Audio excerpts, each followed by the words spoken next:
भगवान बुद्ध आत्मज्ञान की खोज में तपस्या कर रहे थे।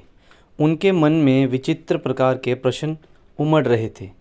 उन्हें प्रश्नों का उत्तर चाहिए था, लेकिन अनेक प्रयासों के बाद भी उन्हें सफलता नहीं मिली है। वे आत्मज्ञान की प्राप्ति के लिए कठोर तपस्या करने लगे।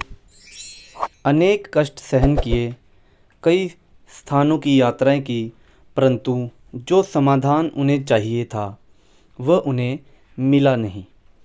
एक दिन उनके मन में कुछ निराशा का संचार हुआ।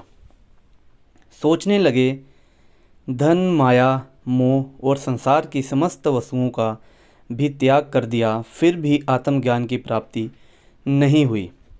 क्या मैं कभी आत्मज्ञान प्राप्त कर सकूंगा? मुझे आगे क्या करना चाहिए? इसी प्रकार के अनेक प्रश्न बुद्ध के मन में उठ रहे थे।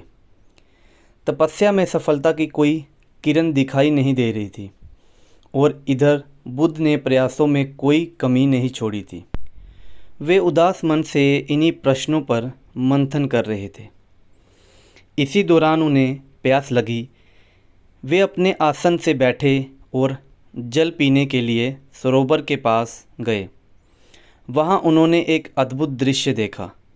एक गिलहरी मुंह में कोई फल लिए सरोवर के पास आई।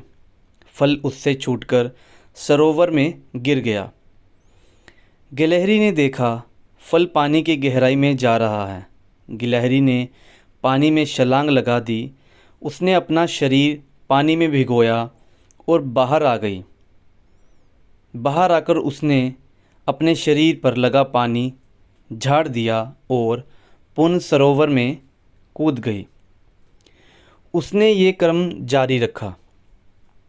बुद्ध उसे देख रहे थे, लेकिन गिलहरी इस बात से अनजान थी। वह लगातार अपने काम में जुटी रही। बुद्ध सोचने लगे, ये कैसी गिलहरी है? सरोवर का जल तो ये कभी नहीं सुखा सकेगी, लेकिन इसमें हिम्मत नहीं हारी। ये पूरी शक्ति लगाकर सरोवर को खाली करने में जुटी है। अचानक बुद्ध के मन में एक विचार उदय हुआ। ये तो गिलहरी है, फिर भी अपने लक्ष्य को पाने के लिए जुटी है। मैं तो मनुष्य हूँ। आत्मज्ञान प्राप्त नहीं हुआ तो मन में निराशा के भाव आने लगे। मैं पुण्य तपस्या में जुट जाऊँगा। इस प्रकार महात्मा बुद्ध ने गिलहरी से भी शिक्षा प्राप्त की और तपस्या में जुट गए। एक दिन उन्हें आत्मज्ञान प्राप्त हो गया और वे भगवान बुद्ध हो गए। दोस्तों, ये वीडियो आपको कैसी लगी कमेंट सेक्शन में ज़रूर बताना। वीडियो को लाइक करना, चैनल पे नया है तो चैनल को सब्सक्राइब करके ज़रूर जाना। धन्यवाद।